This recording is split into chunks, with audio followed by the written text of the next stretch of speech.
Lodge 341, Vermissa. On the day following the evening which had contained so many exciting events, McMurdo moved his lodgings from old Jacob Shafter's and took up his quarters at the widow Macnamara's on the extreme outskirts of the town. Scanlon, his original acquaintance aboard the train, had occasion shortly afterwards to move into Vermissa, and the two lodged together. There was no other boarder, and the hostess was an easy-going old Irish woman who left them to themselves, so that they had a freedom for speech and action welcome to men who had secrets in common. Shafter had relented to the extent of letting McMurdo come to his meals there when he liked, so that his intercourse with Etty was by no means broken. On the contrary, it drew closer and more intimate as the weeks went by. In his bedroom at his new abode, McMurdo felt it safe to take out the coining moulds, and under many a pledge of secrecy a number of brothers from the lodge were allowed to come in and see them, each carrying away in his pocket some examples of the false money, so cunningly struck that there was never the slightest difficulty or danger in passing it. Why, with such a wonderful art at his command, McMurdo should condescend to work at all was a perpetual mystery to his companions, though he made it clear to anyone who asked him that if he lived without any visible means it would very quickly bring the police upon his track. One policeman was indeed after him already, but the incident, as luck would have it, did the adventurer a great deal more good than harm. After the first introduction there were few evenings when he did not find his way to McGinty's saloon, there to make closer acquaintance with the boys, which was the jovial title by which the dangerous gang who infested the place were known to one another. His dashing manner and fearlessness of speech made him a favourite with them all, while the rapid and scientific way in which he polished off his antagonist in an all-in bar-room scrap earned the respect of that rough community. Another incident, however, raised him even higher in their estimation. Just at the crowded hour one night, the door opened, and a man entered with the quiet blue uniform and peaked cap of the mine police. This was a special body, raised by the railways and colliery owners to supplement the efforts of the ordinary civil police, who were perfectly helpless in the face of the organised ruffianism which terrorised the district. There was a hush as he entered, and many a curious glance was cast at him, but the relations between policemen and criminals are peculiar in some parts of the States, and McGinty himself, standing behind his counter, showed no surprise when the policeman enrolled himself among his customers. "A straight whisky for the night is bitter," said the police officer. "I don't think we've met before, councillor." "You'll be the new captain," said McGinty. "That's so. We're looking to you, councillor, and to the other leading citizens, to help us in upholding law and order in this township. Captain Marvin is my name." "We do better without you, Captain Marvin, for we have our own police of the township, and no need for any imported goods. What are you but the paid tool of the capitalists, hired by them to club or shoot your poorer fellow citizen?" "Well, well, we won't argue about that," said the police officer good-humouredly. "I expect we all do our duty same as we see it, but we can't all see it the same." He'd drunk off his glass and had turned to go when his eyes fell upon the face of Jack McMurdo, who was scowling at his elbow. "Hello, hello!" he cried, looking him up and down. "Here's an old acquaintance." McMurdo shrank away from him. "I was never a friend to you, nor any other cursed copper in my life," said he. "An acquaintance isn't always a friend," said the police captain, grinning. "You're Jack McMurdo of Chicago, right enough, and don't you deny it." McMurdo shrugged his shoulders. "I'm not denying it," said he. "Do you think I'm ashamed of my own name?" "You've got good cause to be, anyhow." "What the devil do you mean by that?" he roared with his fist clenched. "No, no, Jack, bluster won't do with me. I was an officer in Chicago before ever I came to this darned coal bunker, and I know a Chicago crook when I see one." McMurdo's face fell. "Don't tell me that you're Marvin of the Chicago Central," he cried. "Just the same old Teddy Marvin at your service. We haven't forgotten the shooting of Jonas Pinto up there." "I never shot him." "Did you not? That's good impartial evidence, ain't it? Well, his death came in uncommon handy for you, or they would have had you for shoving the queer. Well, we can let that be bygones, for between you and me, and perhaps I'm going further than my duty in saying it, they could get no clear case against you, and Chicago's open to you tomorrow." "I'm very well where I am." "Well, I've given you the pointer, and you're a sulky dog not to thank me for it." "Well, I suppose you mean well, and I do thank you," said McMurdo in no very gracious manner. "It's mum with me so long as I see you living on the straight," said the captain. "But by the Lord, if you get off after this, it's another story. So good night to you, and good night, councillor." He left the bar-room, but not before he'd created a local hero. McMurdo's deeds in far Chicago had been whispered before. He'd put off all questions with a smile, as one who did not wish to have greatness thrust upon him. But now the thing was officially confirmed. The bar loafers crowded round him and shook him heartily by the hand. He was free of the community from that time on. He could drink hard and show little trace of it.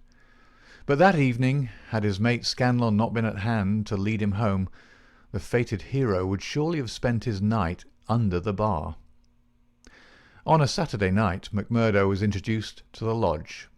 He had thought to pass in without ceremony as being an initiate of Chicago, but there were particular rites in Vermissa of which they were proud, and these had to be undergone by every postulant. The assembly met in a large room reserved for such purposes at the Union House. Some 60 members assembled at Vermissa, but that by no means represented the full strength of the organisation, for there were several other lodges in the valley, and others across the mountains on each side, who exchanged members when any serious business was afoot, so that a crime might be done by men who were strangers to the locality. Altogether, there were not less than 500 scattered over the coal district. In the bare assembly room, the men were gathered round a long table. At the side was a second one, laden with bottles and glasses, on which some members of the company were already turning their eyes. McGinty sat at the head, with a flat black velvet cap upon his shock of tangled black hair, and a coloured purple stole round his neck, so that he seemed to be a priest presiding over some diabolical ritual. To right and left of him were the higher lodge officials, the cruel, handsome face of Ted Baldwin among them. Each of these wore some scarf or medallion as emblem of his office. They were, for the most part, men of mature age, but the rest of the company consisted of young fellows from 18 to 25, the ready and capable agents who carried out the commands of their seniors. Among the older men were many whose features showed the tigerish, lawless souls within, but looking at the rank and file, it was difficult to believe that these eager and open-faced young fellows were in very truth a dangerous gang of murderers, whose minds had suffered such complete moral perversion that they took a horrible pride in their proficiency at the business, and looked with deepest respect at the men who had the reputation of making what they called a clean job. To their contorted natures it had become a spirited and chivalrous thing to volunteer for service against some man who had never injured them, and whom in many cases they had never seen in their lives. The crime committed, they quarrelled as to who had actually struck the fatal blow, and amused one another and the company by describing the cries and contortions of the murdered man. At first they had shown some secrecy in their arrangements, but at the time which this narrative describes, their proceedings were extraordinarily open, for the repeated failure of the law had proved to them that on the one hand no one would dare to witness against them, and on the other they had an unlimited number of staunch witnesses upon whom they could call, and a well-filled treasure chest from which they could draw the funds to engage the best legal talent in the state. In 10 long years of outrage there had been no single conviction, and the only danger that ever threatened the Scourers lay in the victim himself, who, however outnumbered and taken by surprise, might and occasionally did leave his mark upon his assailants. MacMurdo had been warned that some ordeal lay before him, but no one would tell him in what it consisted. He was led now into an outer room by 2 solemn brothers. Through the plank partition he could hear the murmur of many voices from the assembly within. Once or twice he caught the sound of his own name, and he knew that they were discussing his candidacy. Then there entered an inner guard with a green and gold sash across his chest. "The bodymaster orders that he shall be trussed, blinded, and entered," said he. The 3 of them removed his coat, turned up the sleeve of his right arm, and finally passed a rope around above the elbows and made it fast. They next placed a thick black cap right over his head and the upper part of his face, so that he could see nothing. He was then led into the assembly hall. It was pitch dark and very oppressive under his hood. He heard the rustle and murmur of the people round him, and then the voice of McGinty sounded dull and distant through the covering of his ears. "John MacMurdo," said the voice, "are you already a member of the ancient order of freemen?" He bowed his assent. "Is your lodge number 29, Chicago?" He bowed again. "Dark nights are unpleasant," said the voice. "Yes, for strangers to travel," he answered. "The clouds are heavy." "Yes, a storm is approaching." "Are the brethren satisfied?" asked the bodymaster. There was a general murmur of assent. "We know, brother, by your sign and by your countersign, that you are indeed one of us," said McGinty. "We would have you know, however, that in this county and in other counties of these parts we have certain rights, and also certain duties of our own which call for good men. Are you ready to be tested?" "I am." "Are you of stout heart?" "I am." "Take a stride forward to prove it." As the words were said, he felt 2 hard points in front of his eyes pressing upon them, so that it appeared as if he could not move forward without a danger of losing them. None the less, he nerved himself to step resolutely out, and as he did so the pressure melted away. There was a low murmur of applause. "He is of a stout heart," said the voice. "Can you bear pain?"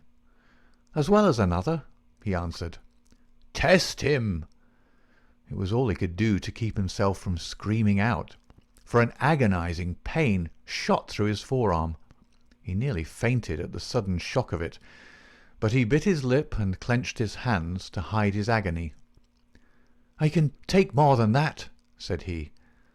This time there was loud applause. A finer first appearance had never been made in the lodge. Hands clapped him on the back, and the hood was plucked from his head. He stood blinking and smiling amid the congratulations of the brothers. "One last word, Brother MacMurdo," said McGinty. "You have already sworn the oath of secrecy and fidelity, and you are aware that the punishment for any breach of it is instant and inevitable death." "I am," said MacMurdo.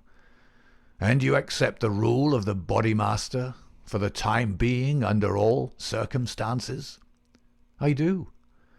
"Then, in the name of Lodge 341 Vermissa, I welcome you to its privileges and debates. You will put the liquor on the table, Brother Scanlon, and we will drink to our worthy brother." MacMurdo's coat had been brought to him, but before putting it on he examined his right arm, which still smarted heavily. There on the flesh of the forearm was a circle with a triangle within it, deep and red, as the branding iron had left it. One of the two of his neighbours pulled up their sleeves and showed their own lodge marks. "We've all had it," said one, "but not all as brave as you over it." "Tut, it was nothing," said he, but it burned and ached all the same. When the drinks which followed the ceremony of initiation had all been disposed of, the business of the lodge proceeded. McMurdo, accustomed only to the prosaic performances of Chicago, listened with open ears and more surprise than he ventured to show to what followed. "The first business on the agenda paper," said McGinty, "is to read the following letter from Division Master Windle of Merton County Lodge 249. He says, 'Dear Sir, there is a job to be done on Andrew Ray, of Ray and Sturmish, coal owners near this place. You will remember that your lodge owes us a return, having had the service of 2 brethren in the matter of the patrolman last fall. You will send 2 good men. They will be taken charge of by Treasurer Higgins of this lodge, whose address you know. He will show them when to act and where. Yours in freedom, J. W. Windle, D.M.A.O.F. Windle has never refused us when we have had occasion to ask for the loan of a man or two, and it's not for us to refuse him." McGinty paused and looked round the room with his dull, malevolent eyes. "Who will volunteer for the job?" Several young fellows held up their hands. The bodymaster looked at them with an approving smile. "You'll do, Tiger Cormac. If you handle it as well as you did the last, you won't be wrong. And you, Wilson." "I've no pistol," said the volunteer, a mere boy in his teens. "It's your first, is it not? Well, you have to be blooded sometime. It'll be a great start for you. As to the pistol, you'll find it waiting for you, or I'm mistaken. If you report yourselves on Monday, it'll be time enough. You'll get a great welcome when you return." "Any reward this time?" asked Cormac, a thick-set, dark-faced, brutal-looking young man whose ferocity had earned him the nickname of Tiger. "Never mind the reward. You just do it for the honour of the thing. Maybe when it's done there'll be a few odd dollars at the bottom of the box." "What has the man done?" asked the young Wilson. "Sure, it's not for the likes of you to ask what the man has done. He's been judged over there. That's no business of ours. All we have to do is to carry it out for them, same as they would for us. Speaking of that, 2 brothers from the Merton Lodge are coming over to us next week to do some business in this quarter." "Who are they?" asked someone. "Faith, it is wiser not to ask. If you know nothing, you can testify nothing, and no trouble can come of it. But they are men who will make a clean job when they're about it." "And time, too," cried Ted Baldwin. "Folk are getting out of hand in these parts. It was only last week that 3 of our men were turned off by Foreman Blaker. It's been owing him a long time, and he'll get it full and proper." "Get what?" McMurdo whispered to his neighbour. "The business end of a buckshot cartridge," cried the man with a loud laugh. "What think you of our ways, brother?" McMurdo's criminal soul seemed to have already absorbed the spirit of the vile association of which he was now a member. "I like it well," said he. "'Tis a proper place for a lad of metal." Several of those who sat around heard his words and applauded them. "What's that?" cried the black-maned bodymaster from the end of the table. "'Tis our new brother, sir, who finds our ways to his taste." McMurdo rose to his feet for an instant. "I would say, eminent bodymaster, that if a man should be wanted, I should take it as an honour to be chosen to help the lodge." There was great applause at this. It was felt that a new sun was pushing its rim above the horizon. To some of the elders it seemed that the progress was a little too rapid. "I would move," said the Secretary Harraway, a vulture-faced old greybeard who sat near the chairman, "that Brother McMurdo should wait until it is the good pleasure of the lodge to employ him." "Sure, that was what I meant. I'm in your hands," said McMurdo. "Your time will come, brother," said the chairman. "We have marked you down as a willing man, and we believe that you will do good work in these parts. There is a small matter tonight in which you may take a hand, if it so please you." "I'll wait for something that is worth while." "You can come tonight anyhow, and it will help you to know what we stand for in this community. I will make the announcement later.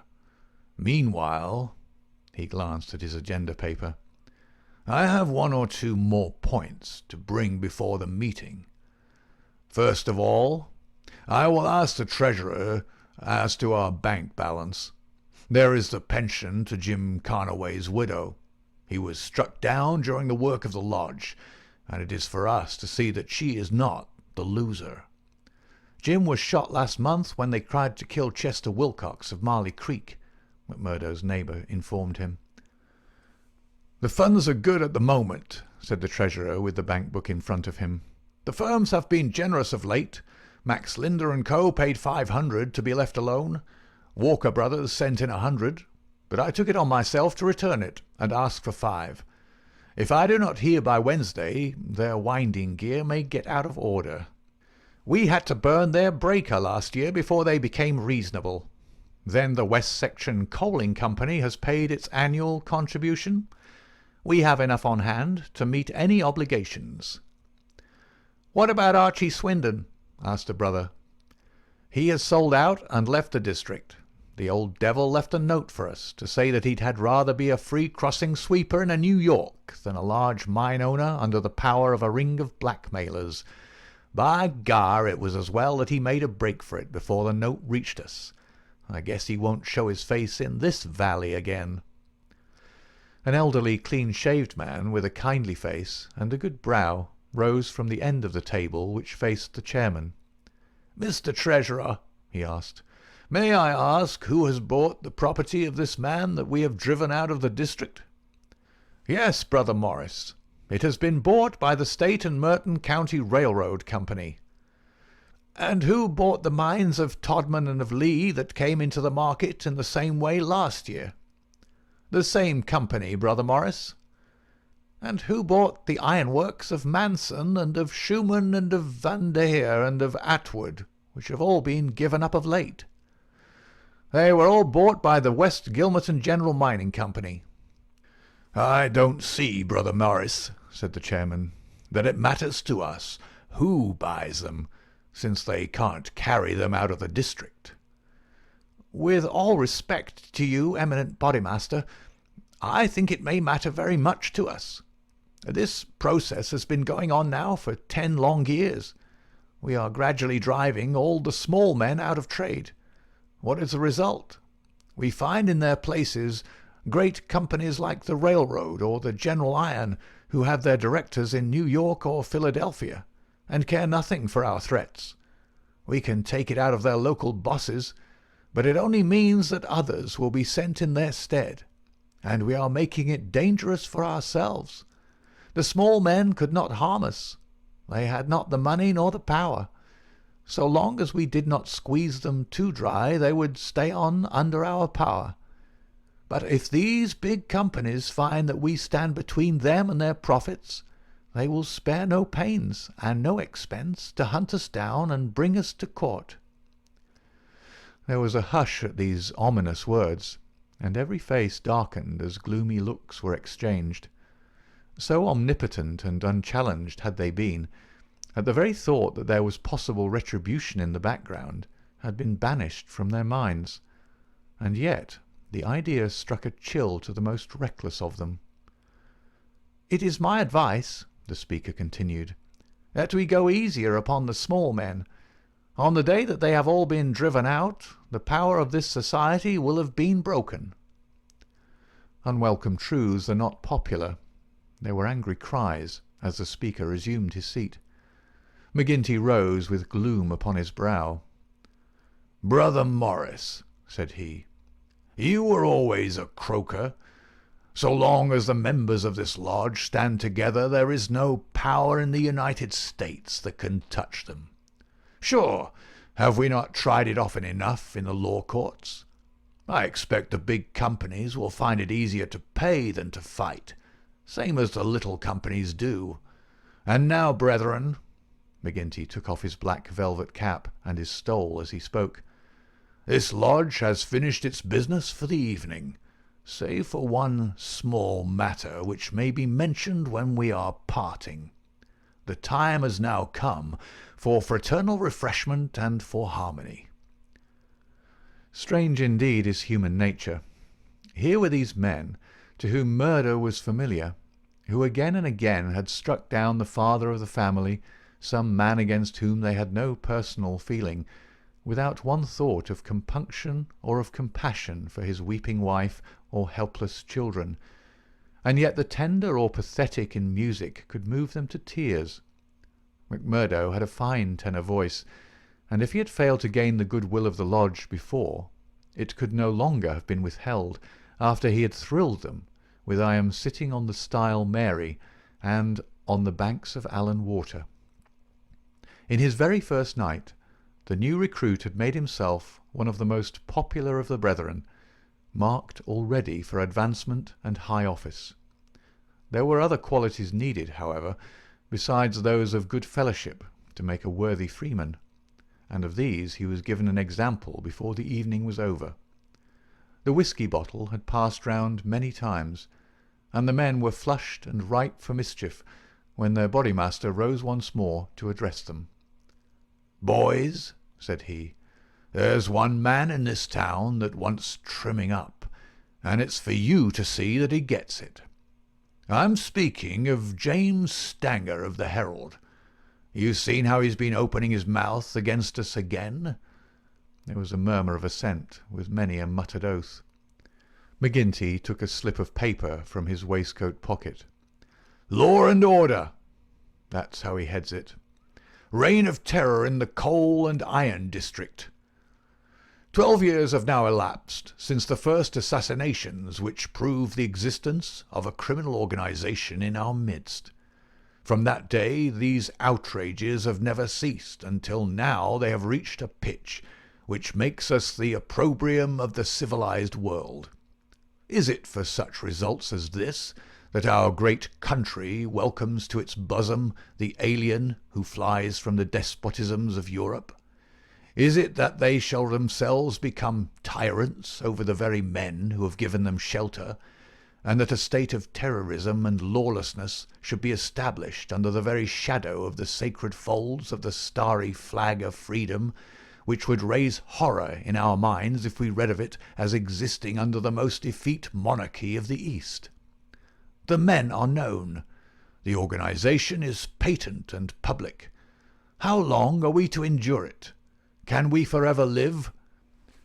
"Sure, I've read enough of the slush," cried the chairman, tossing the paper down upon the table.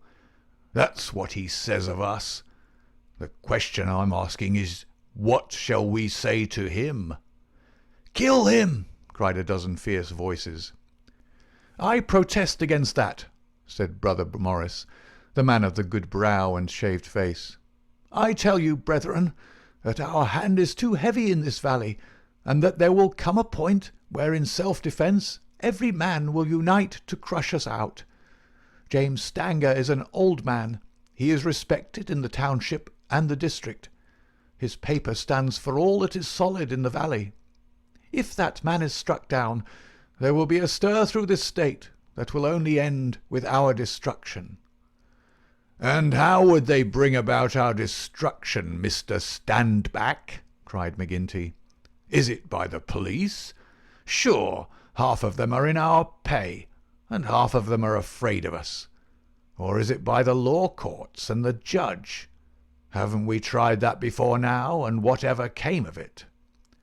"There is a Judge Lynch that might try the case," said Brother Morris. A general shout of anger greeted the suggestion. "I have but to raise my finger," cried McGinty, "and I could put 200 men into this town that would clear it out from end to end.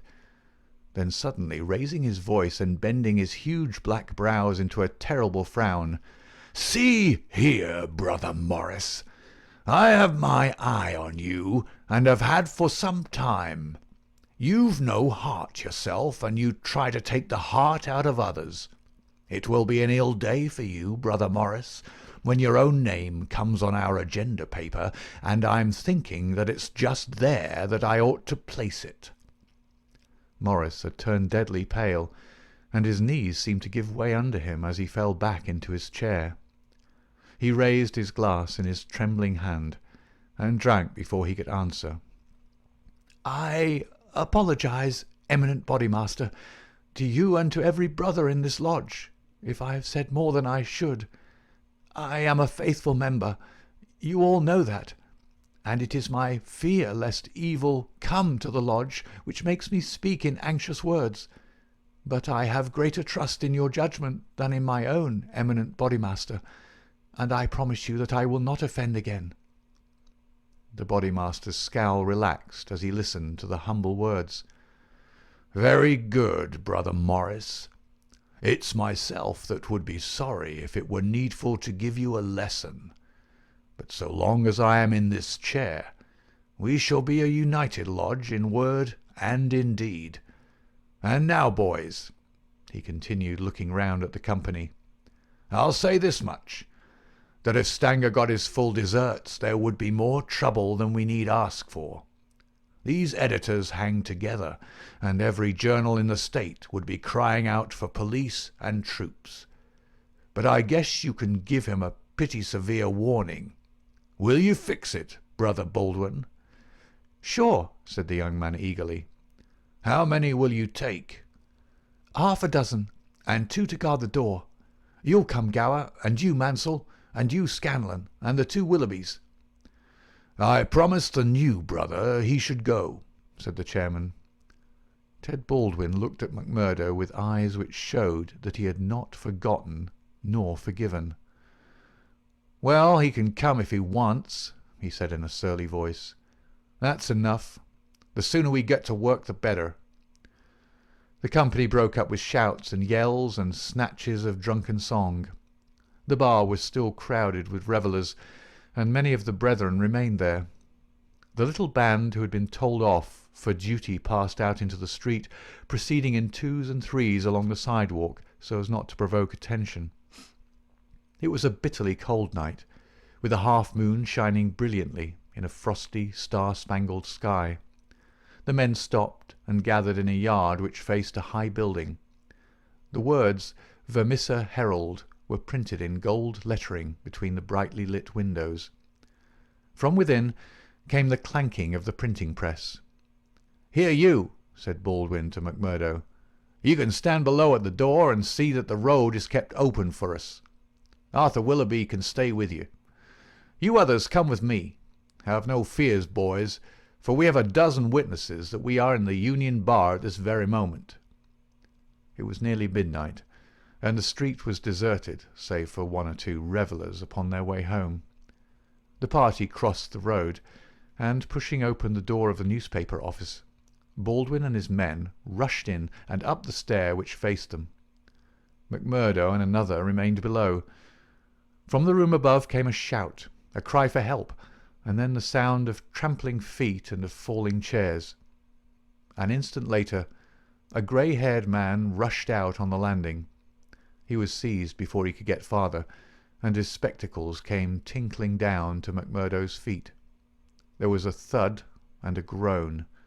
He was on his face, and half a dozen sticks were clattering together as they fell upon him. He writhed, and his long, thin limbs quivered under the blows. The others ceased at last, but Baldwin, his cruel face set in an infernal smile, was hacking at the man's head, which he vainly endeavoured to defend with his arms. His white hair was dabbled with patches of blood. Baldwin was still stooping over his victim, putting in a short, vicious blow whenever he could see a part exposed, when McMurdo dashed up the stair and pushed him back. "You'll kill the man," said he. "Drop it." Baldwin looked at him in amazement. "Curse you!" he cried. "Who are you to interfere?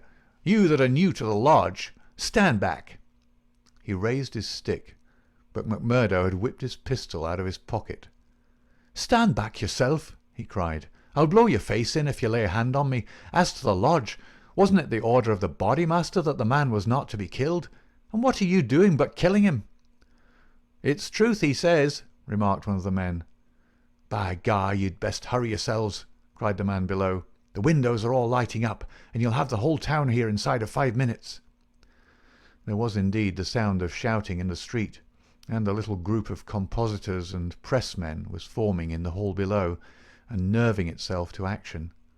Leaving the limp and motionless body of the editor at the head of the stair, the criminals rushed down and made their way swiftly along the street.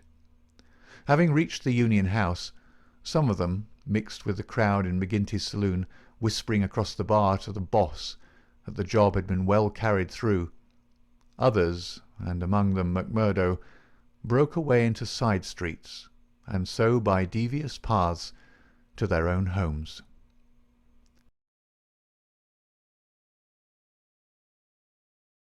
The Valley of Fear. When McMurdo awoke next morning, he had good reason to remember his initiation into the lodge. His head ached with the effect of the drink, and his arm, where he had been branded, was hot and swollen. Having his own peculiar source of income, he was irregular in his attendance at his work, so he had a late breakfast, and remained at home for the morning writing a long letter to a friend. Afterwards he read the Daily Herald. In a special column, put in at the last moment, he read, "Outrage at the Herald office. Editor seriously injured." It was a short account of the facts with which he was himself more familiar than the writer could have been. It ended with the statement, "The matter is now in the hands of the police, but it can hardly be hoped that their exertions will be attended by any better results than in the past. Some of the men were recognized, and there is hope that a conviction may be obtained. The source of the outrage was, it need hardly be said, that infamous society which has held this community in bondage for so long a period, and against which the Herald has taken so uncompromising a stand. Mr. Stanger's many friends will rejoice to hear that, though he has been cruelly and brutally beaten, and though he has sustained severe injuries about the head, there is no immediate danger to his life."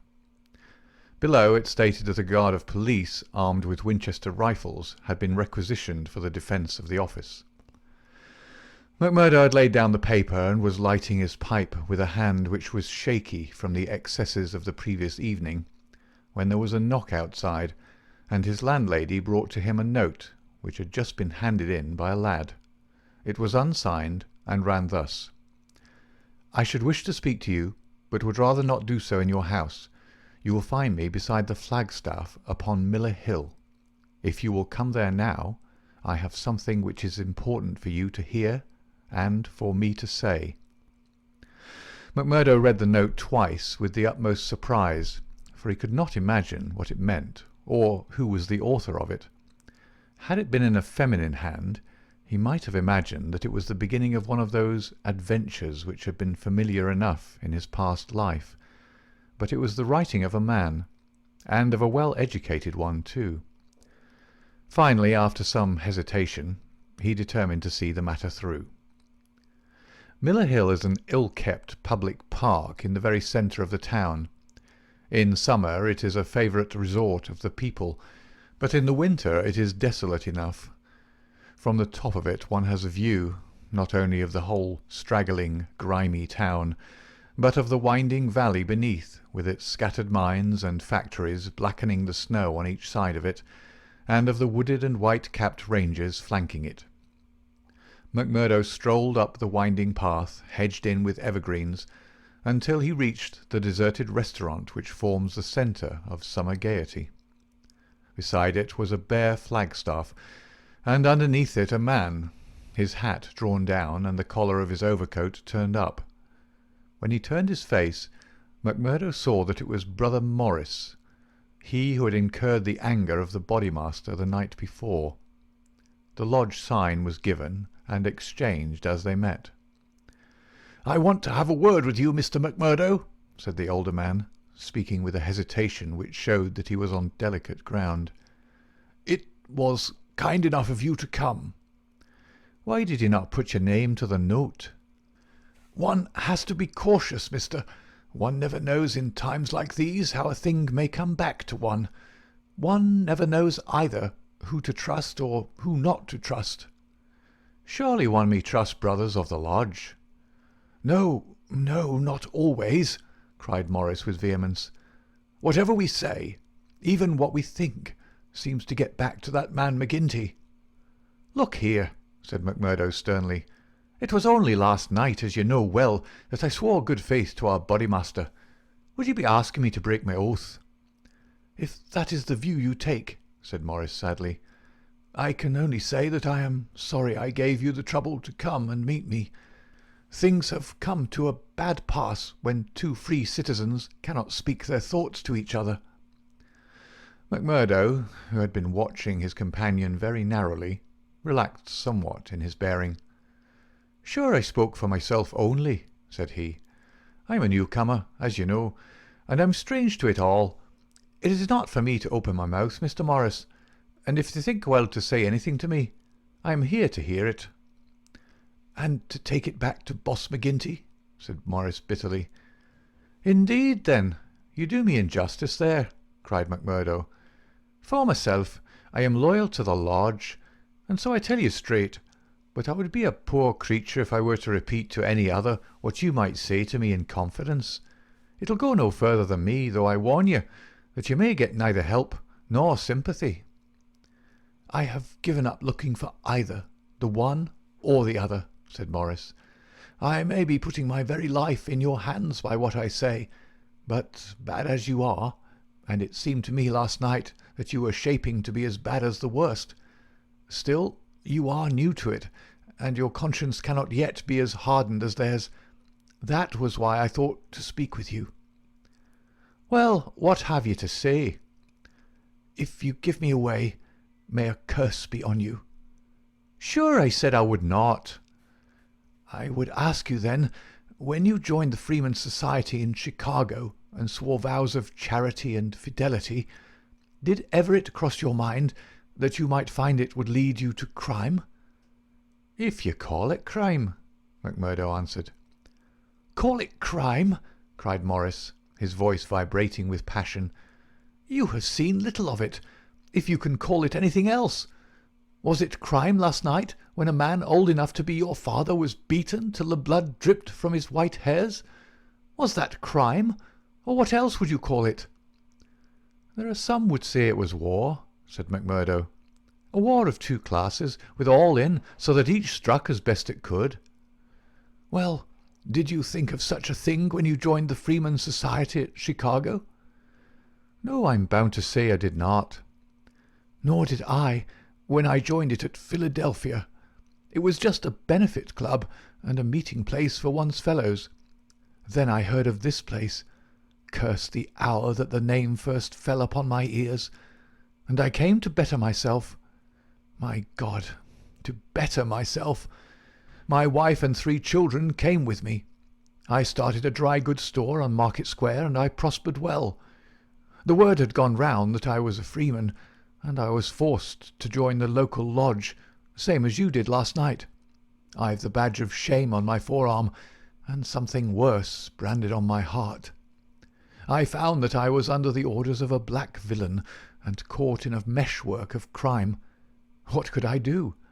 Every word I said to make things better was taken as treason, same as it was last night. I can't get away, for all I have in the world is in my store.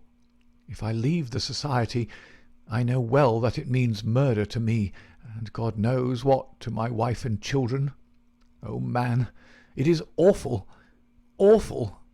He put his hands to his face, and his body shook with convulsive sobs. McMurdo shrugged his shoulders. "You are too soft for the job," said he. "You're the wrong sort for such work." "I had a conscience and a religion, but they made me a criminal among them. I was chosen for a job. If I backed down, I knew well what would come to me. Maybe I'm a coward. Maybe it's the thought of my poor little woman and the children that makes me one. Anyway, I went. I guess it will haunt me forever." It was a lonely house, 20 miles from here, over the range yonder. I was told off for the door, same as you were last night. They could not trust me with the job. The others went in. When they came out, their hands were crimson to the wrists. As we turned away, a child was screaming out of the house behind us. It was a boy of 5 who had seen his father murdered. I nearly fainted with the horror of it, and yet I had to keep a bold and smiling face, for well I knew that if I did not, it would be out of my house that they would come next with their bloody hands, and it would be my little Fred that would be screaming for his father. But I was a criminal then, part sharer in a murder, lost forever in this world, and lost also in the next. I am a good Catholic, but the priest would have no word with me when he heard I was a scourer, and I am excommunicated from my faith.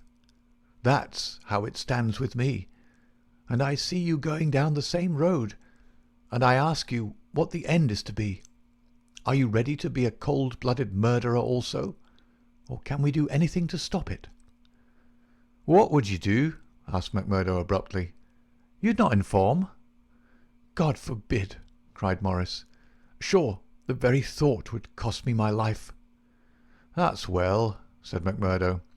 "I'm thinking that you're a weak man, and that you make too much of the matter." "Too much? Wait till you have lived here longer. Look down the valley. See the cloud of 100 chimneys that overshadows it. I tell you that the cloud of murder hangs thicker and lower than that over the heads of the people. It is the valley of fear, the valley of death. The terror is in the hearts of the people from the dusk to the dawn. Wait, young man, and you will learn for yourself." "Well, I'll let you know what I think when I have seen more," said McMurdo carelessly. "What is very clear is that you are not the man for the place, and that the sooner you sell out, if you only get a dime a dollar for what the business is worth, the better it'll be for you. What you've said is safe with me, but by gar, if I thought you were an informer—" "No, no!" cried Morris piteously. "Well, let it rest at that. I'll bear what you've said in mind, and maybe some day I'll come back to it. I expect you meant kindly by speaking to me like this. Now I'll be getting home." "One word before you go," said Morris. "We may have been seen together. They may want to know what we have spoken about." "Ah, that's well thought of." "I offer you a clerkship in my store." "And I refuse it. That's our business. Well, so long, Brother Morris, and may you find things go better with you in the future." That same afternoon, as McMurdo sat smoking, lost in thought beside the stove of his sitting-room, the door swung open and its framework was filled with the huge figure of Boss McGinty. He passed the sign, and then, seating himself opposite to the young man, he looked at him steadily for some time, a look which was as steadily returned. "I'm not much of a visitor, Brother McMurdo," he said at last. "I guess I'm too busy over the folk that visit me. But I thought I'd stretch a point and drop down to see you in your own house." "I'm proud to see you here, Councillor," McMurdo answered heartily, bringing his whisky bottle out of the cupboard. "It's an honour that I had not expected." "How's the arm?" asked the boss. McMurdo made a wry face. "Well, I'm not forgetting it," he said, "but it's worth it." "Yes, it's worth it," the other answered, "to those that are loyal and go through with it and are a help to the lodge. What were you speaking to Brother Morris about on the Miller Hill this morning?" The question came so suddenly that it was well that he had his answer prepared. He burst into a hearty laugh. "Morris didn't know I could earn a living here at home. He shan't know either, for he's got too much conscience for the likes of me. But he's a good-hearted old chap. It was his idea that I was at a loose end, and that he would do me a good turn by offering me a clerkship in a dry goods store." "Oh, that was it?" "Yes, that was it." "And you refused it?" "Sure. Couldn't I earn 10 times as much in my own bedroom with 4 hours' work?" "That's so. But I wouldn't get about too much with Morris." "Why not?"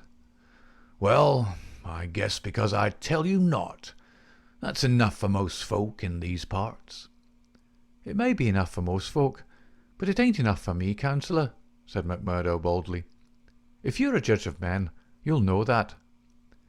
The swarthy giant glared at him, and his hairy paw closed for an instant round the glass, as though he would hurl it at the head of his companion. Then he laughed in his loud, boisterous, insincere fashion. "Ha! You're a queer card, for sure," said he. "Well, if you want more reasons, I'll give them. Did Morris say nothing to you against the lodge?" "No." "Nor against me?" "No." "Well, that's because he don't trust you. But in his heart he's not a loyal brother. We know that well. So we watch him, and we wait for the time to admonish him. I'm thinking that the time is drawing near. There's no room for scabby sheep in our pen. But if you keep company with a disloyal man, we might think that you were disloyal too, see?" "There's no chance of my keeping company with him, for I dislike the man," McMurdo answered. "As to being disloyal, if it was any man but you, he would not use the word to me twice." "Well, that's enough," said McGinty, draining off his glass. "I came down to give you a word in season, and you've had it." "I'd like to know," said McMurdo, "how you ever came to learn that I had spoken with Morris at all." McGinty laughed. "It's my business to know what goes on in this township," said he. "I guess you'd best reckon on my hearing all that passes. Well, time's up, and I'll just say—" But his leave-taking was cut short in a very unexpected fashion. With a sudden crash, the door flew open, and 3 frowning, intent faces glared in at them from under the peaks of police caps. McMurdo sprang to his feet and half drew his revolver, but his arm stopped midway as he became conscious that 2 Winchester rifles were levelled at his head. A man in uniform advanced into the room, a 6-shooter in his hand. It was Captain Marvin, one of Chicago and now of the Mine Constabulary. He shook his head with a half-smile at McMurdo. "I thought you'd be getting into trouble, Mr. Crooked McMurdo of Chicago," said he. "Can't keep out of it, can you? Take your hat and come along with us." "I guess you'll pay for this, Captain Marvin," said McGinty. "Who are you, I'd like to know, to break into a house in this fashion and molest honest, law-abiding men?" "You're standing out in this deal, Councillor McGinty," said the police captain. "We're not out after you, but after this man McMurdo. It is for you to help, not to hinder us in our duty."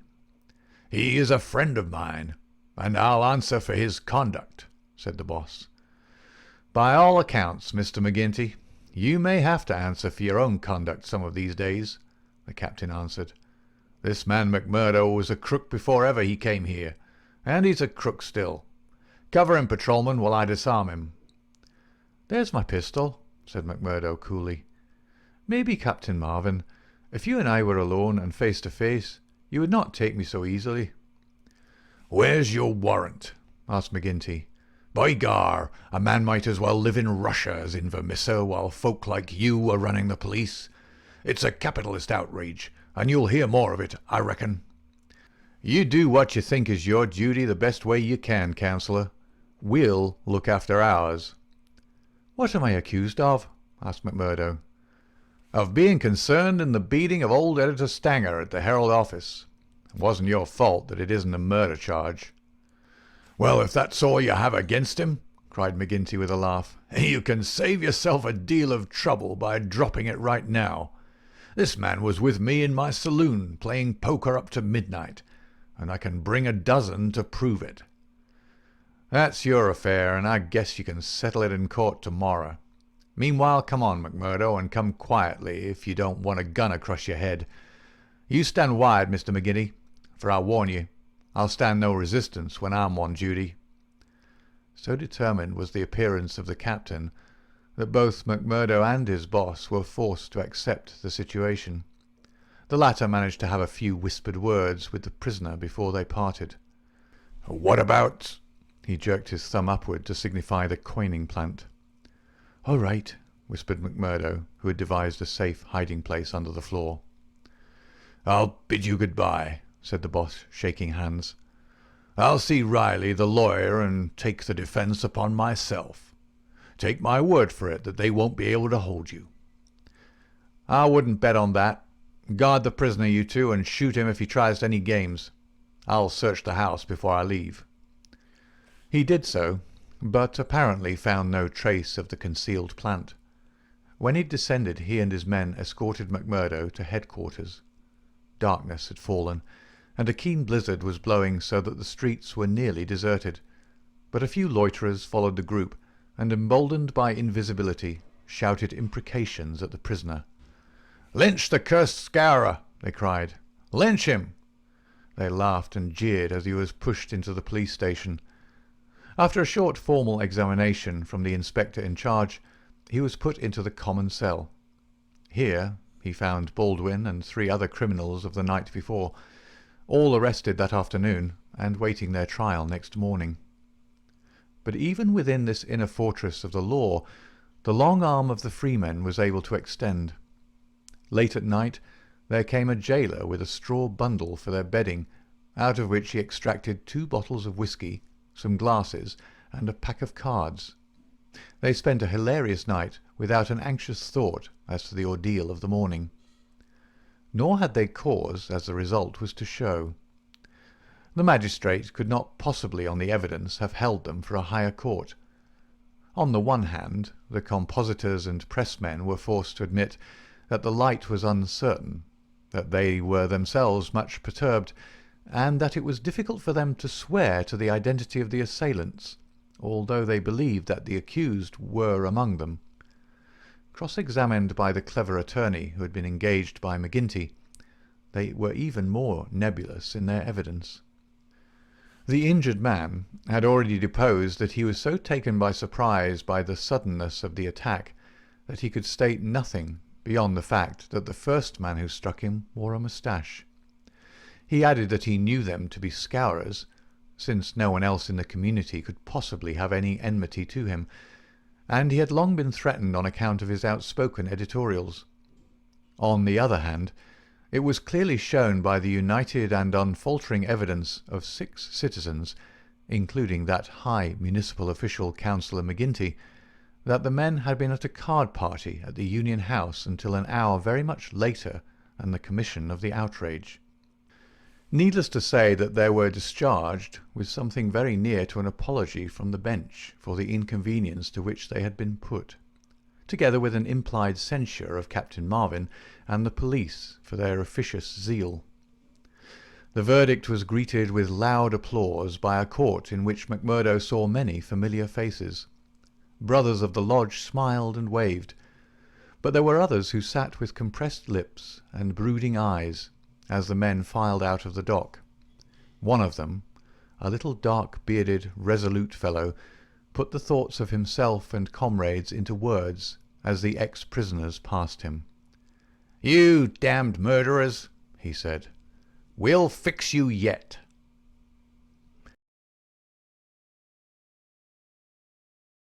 The darkest hour. If anything had been needed to give an impetus to Jack McMurdo's popularity among his fellows, it would have been his arrest and acquittal. That a man on the very night of joining the lodge should have done something which brought him before the magistrate was a new record in the annals of the society. Already he had earned the reputation of a good boon companion, a cheery reveller, and withal a man of high temper, who would not take an insult even from the all-powerful boss himself. But in addition to this, he impressed his comrades with the idea that among them all there was not one whose brain was so ready to devise a bloodthirsty scheme, or whose hand would be more capable of carrying it out.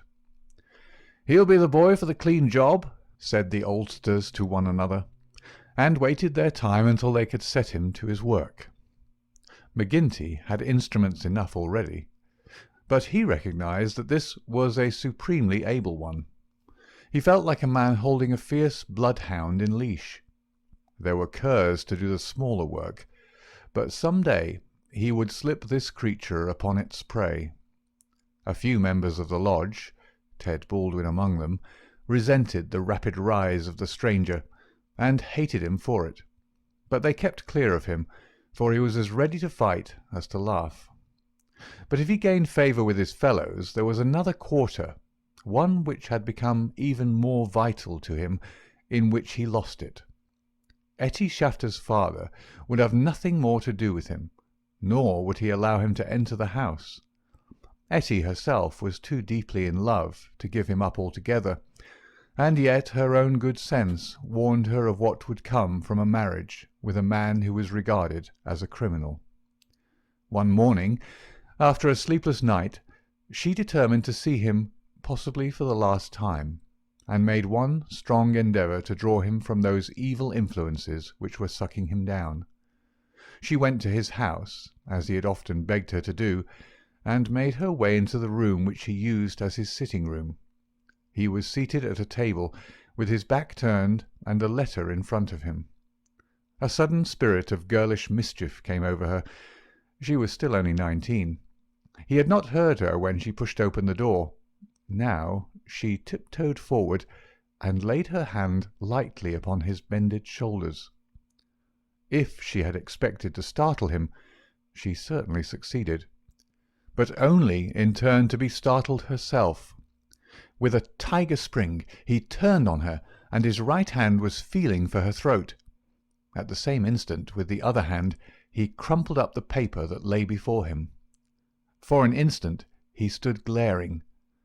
Then astonishment and joy took the place of the ferocity which had convulsed his features, a ferocity which had sent her shrinking back in horror as from something which had never before intruded into her gentle life.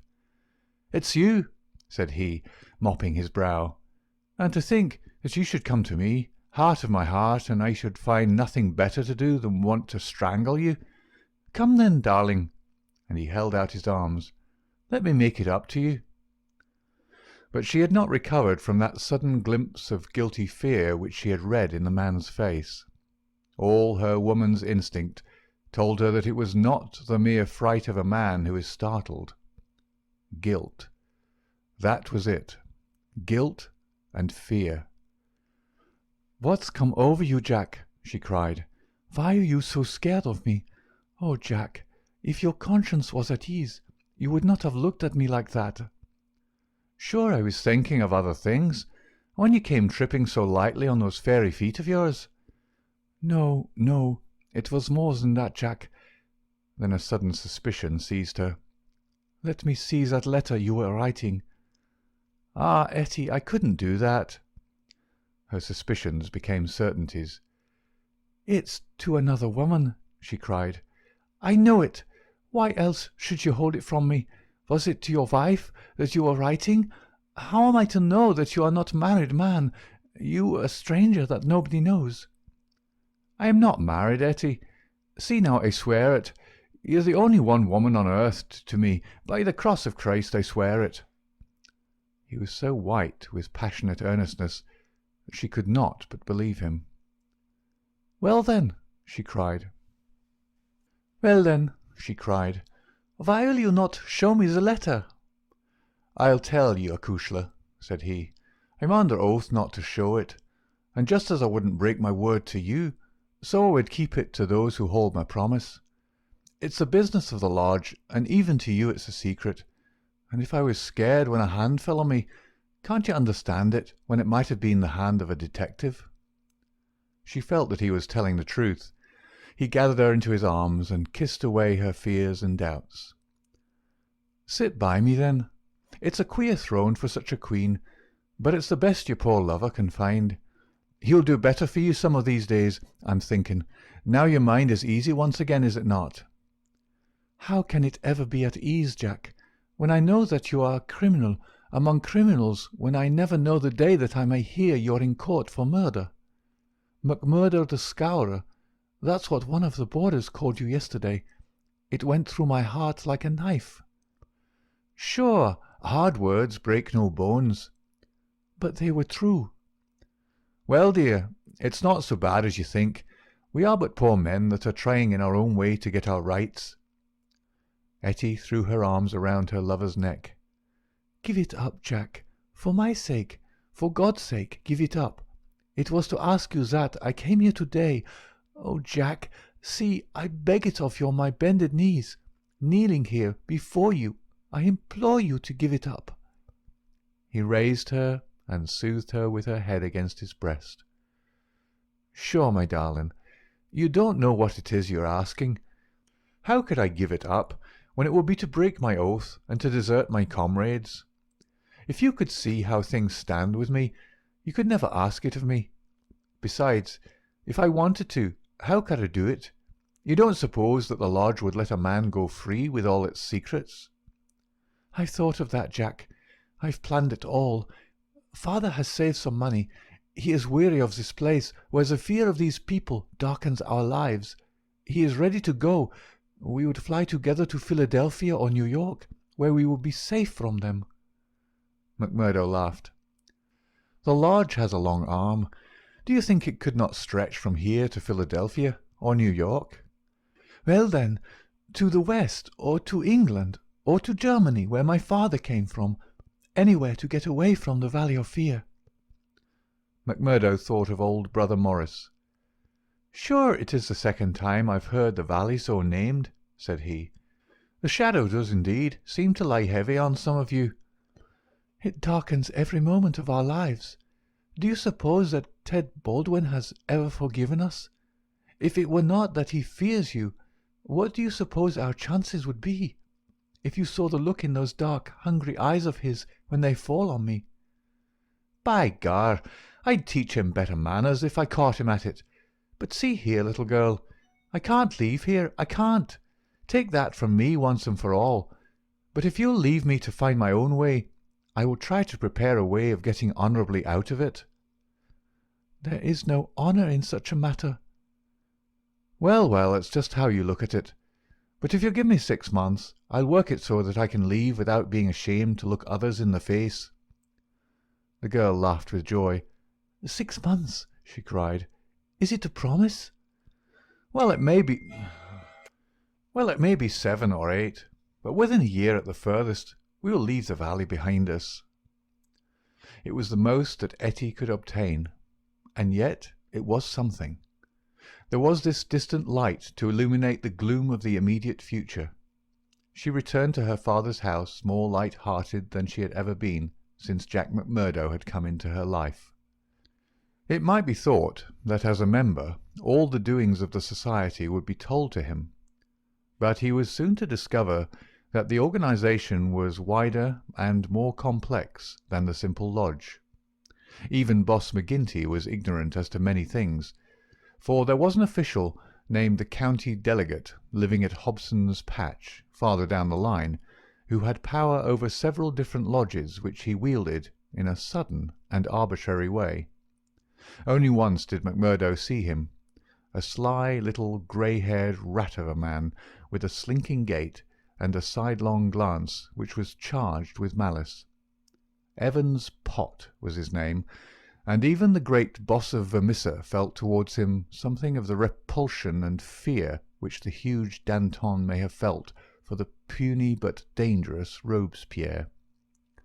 One day Scanlon, who was McMurdo's fellow boarder, received a note from McGinty enclosing one from Evans Pott, which informed him that he was sending over 2 good men, Lawler and Andrews, who had instructions to act in the neighbourhood, though it was best for the cause that no particulars as to their objects should be given.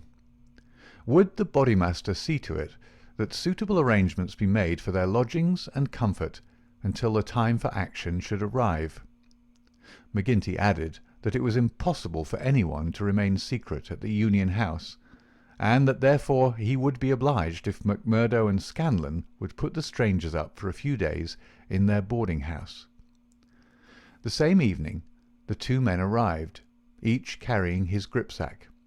Lawler was an elderly man, shrewd, silent, and self-contained, clad in an old black frock-coat, which, with his soft felt hat and ragged grizzled beard, gave him a general resemblance to an itinerant preacher. His companion Andrews was little more than a boy, frank-faced and cheerful, with the breezy manner of one who is out for a holiday and means to enjoy every minute of it. Both men were total abstainers, and behaved in all ways as exemplary members of the society, with the one simple exception that they were assassins who had often proved themselves to be most capable instruments for this association of murder. Lawler had already carried out 14 commissions of the kind, and Andrews 3. They were, as MacMurdo found, quite ready to converse about their deeds in the past, which they recounted with half-bashful pride of men who had done good and unselfish service for the community. They were reticent, however, as to the immediate job in hand. "They chose us because neither I nor the boy here drink," Lawler explained. "They can count on us saying no more than we should. You must not take it amiss, but it is the orders of the county delegate that we obey." "Sure, we are all in it together," said Scanlon, MacMurdo's mate, as the four sat together at supper. "That's true enough, and we'll talk till the cows come home of the killing of Charlie Williams or of Simon Bird or any other job in the past, but till the work is done we say nothing." "There are half-dozen about here that I have a word to say to," said MacMurdo with an oath. "I suppose it isn't Jack Knox of Ironhill that you're after? I'd go some way to see him get his deserts." "No, it's not him yet." "Or Herman Strauss?" "No, nor him either." "Well, if you won't tell us, we can't make you, but I'd be glad to know." Lawler smiled and shook his head. He was not to be drawn. In spite of the reticence of their guests, Scanlon and MacMurdo were quite determined to be present at what they called the fun. When, therefore, at an early hour one morning, MacMurdo heard them creeping down the stairs, he awakened Scanlon, and the two hurried on their clothes. When they were dressed, they found that the others had stolen out, leaving the door open behind them. It was not yet dawn, and by the light of the lamps they could see the two men some distance down the street. They followed them warily, treading noiselessly in the deep snow. The boarding-house was near the edge of the town, and soon they were at the crossroads which is beyond its boundary. Here 3 men were waiting, with whom Lawler and Andrews held a short, eager conversation. Then they all moved on together. It was clearly some notable job which needed numbers. At this point there are several trails which lead to various mines. The strangers took that which led to the Crow Hill, a huge business which was in strong hands which had been able, thanks to their energetic and fearless New England manager, Josiah H. Dunn, to keep some order and discipline during the long reign of terror. Day was breaking now, and a line of workmen were slowly making their way singly and in groups along the blackened path. MacMurdo and Scanlon strolled on with the others, keeping in sight of the men whom they followed.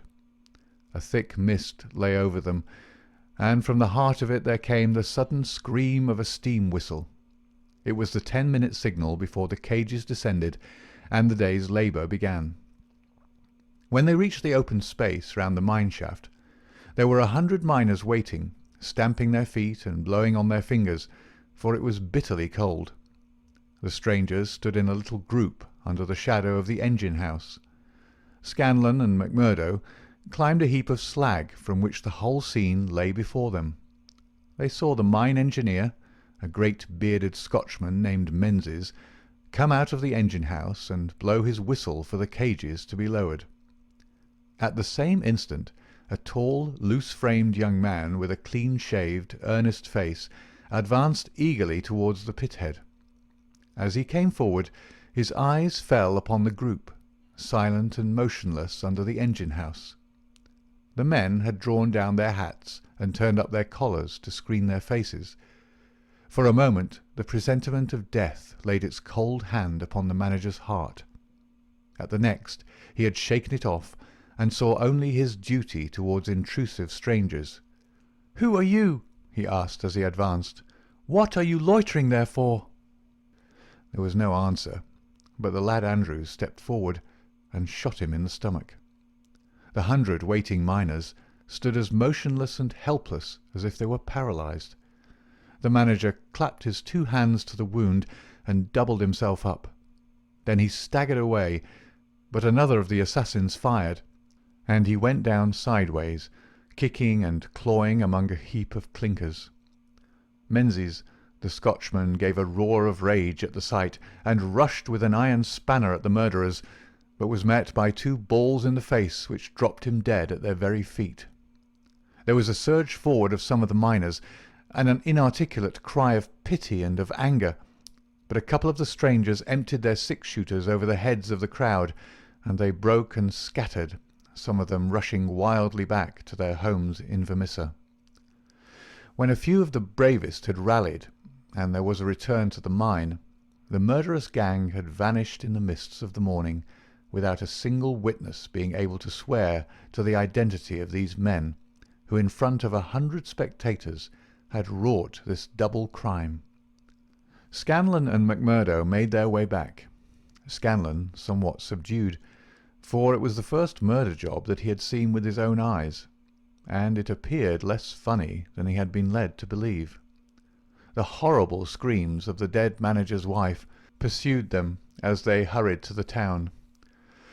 McMurdo was absorbed and silent, but he showed no sympathy for the weakening of his companion. "Sure it is like a war," he repeated. "What is it but a war between us and them, and we hit back where we best can." There was high revel in the lodge room at the Union House that night, not only over the killing of the manager and engineer of the Crow Hill mine, which would bring this organization into line with the other blackmailed and terror-stricken companies of the district, but also over a distant triumph which had been wrought by the hands of the lodge itself. It would appear that when the county delegate had sent over 5 good men to strike a blow in Vermissa, he had demanded that in return 3 Vermissa men should be secretly selected and sent across to kill William Hales of Stake Royal, one of the best known and most popular mine owners in the Gilmerton district, a man who was believed not to have an enemy in the world, for he was in all ways a model employer. He had insisted, however, upon efficiency in the work, and had therefore paid off certain drunken and idle employees who were members of the all-powerful society. Coffin notices hung outside his door had not weakened his resolution, and so in a free, civilized country he found himself condemned to death. The execution had now been duly carried out. Ted Baldwin, who sprawled now in the seat of honour beside the bodymaster, had been chief of the party. His flushed face and glazed, bloodshot eyes told of the sleeplessness and drink. He and his 2 comrades had spent the night before among the mountains. They were unkempt and weather-stained. But no heroes returning from a forlorn hope could have had a warmer welcome from their comrades. The story was told and retold amid cries of delight and shouts of laughter. They had waited for their man as he drove home at nightfall, taking their station at the top of a steep hill, where his horse must be at a walk. He was so furred to keep out the cold that he could not lay his hand on his pistol. They had pulled him out and shot him again and again. He had screamed for mercy. The screams were repeated for the amusement of the lodge. "Let's hear again how he squealed," they cried.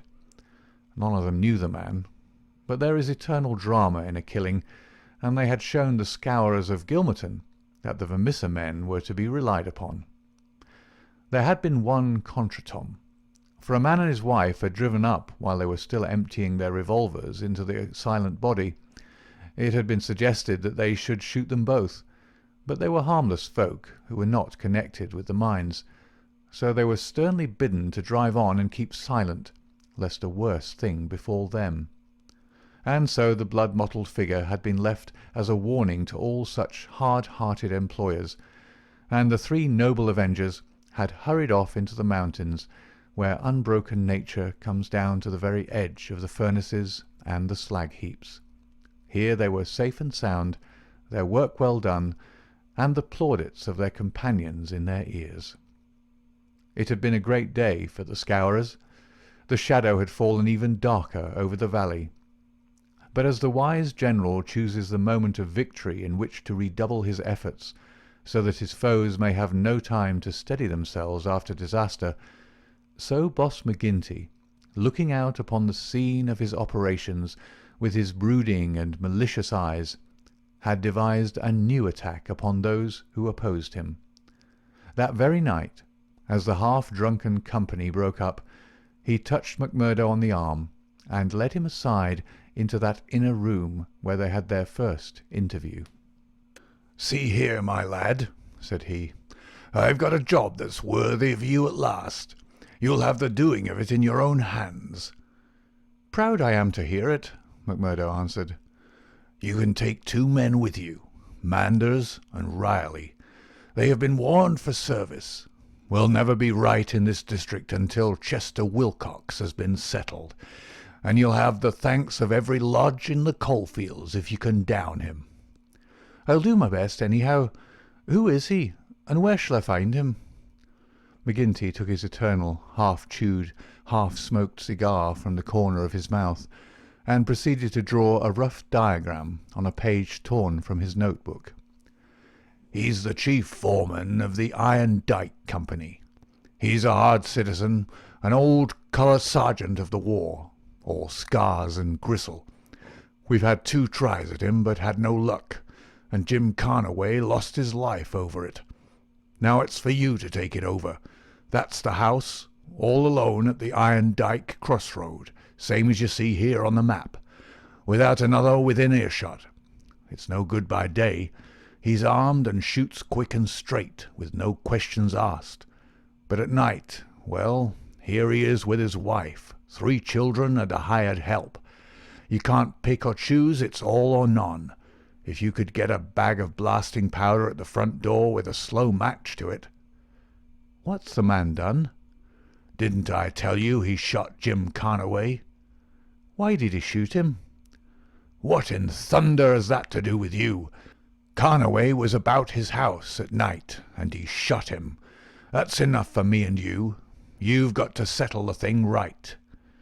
"There's these 2 women and the children. Do they go up too?" "They have to, else how can we get him?" "It seems hard on them, for they've done nothing." "What sort of fool's talk is this? Do you back out?" "Easy, councillor, easy. What have I ever said or done that you should think I would be after standing back from an order of the bodymaster of my own lodge? If it's right or if it's wrong, it's for you to decide." "You'll do it, then?" "Of course I'll do it." "When?" "Well, you had best give me a night or 2 that I may see the house and make my plans. Then—" "Very good," said McGinty, shaking him by the hand. "I leave it with you. It'll be a great day when you bring us the news. It's just the last stroke that'll bring them all to their knees." McMurdo thought long and deeply over the commission which had been so suddenly placed in his hands. The isolated house in which Chester Wilcox lived was about 5 miles off in an adjacent valley.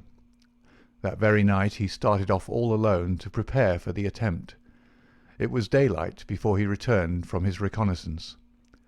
Next day he interviewed his 2 subordinates, Manders and Riley, reckless youngsters who were as elated as if it were a deer hunt. 2 nights later they met outside the town, all 3 armed, and one of them carrying a sack stuffed with the powder which was used in the quarries. It was 2 in the morning before they came to the lonely house. The night was a windy one, with broken clouds drifting swiftly across the face of a 3/4 moon.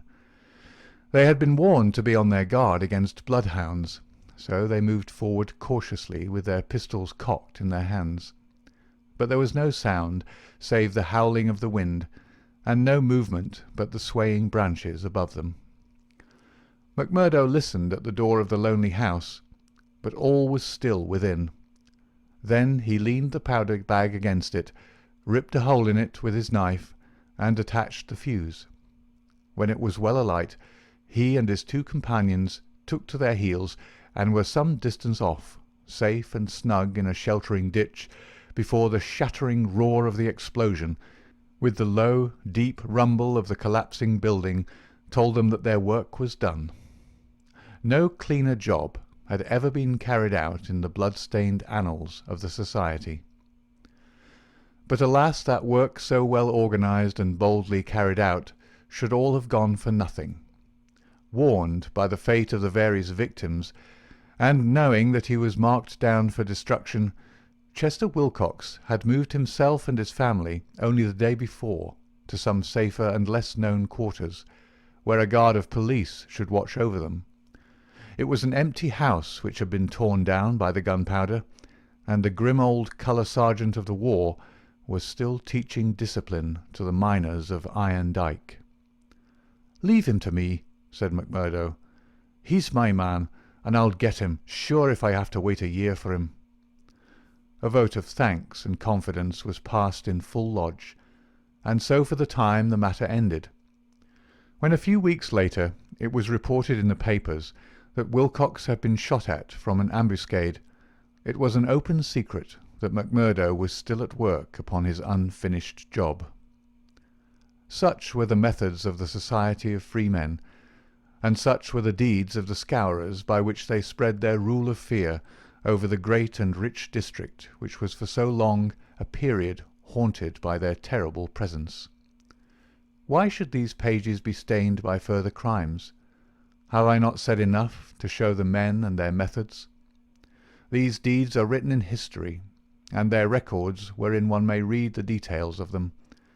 There one may learn of the shooting of policemen Hunt and Evans because they had ventured to arrest two members of the society, a double outrage planned at the Vermissa Lodge and carried out in cold blood upon two helpless and disarmed men.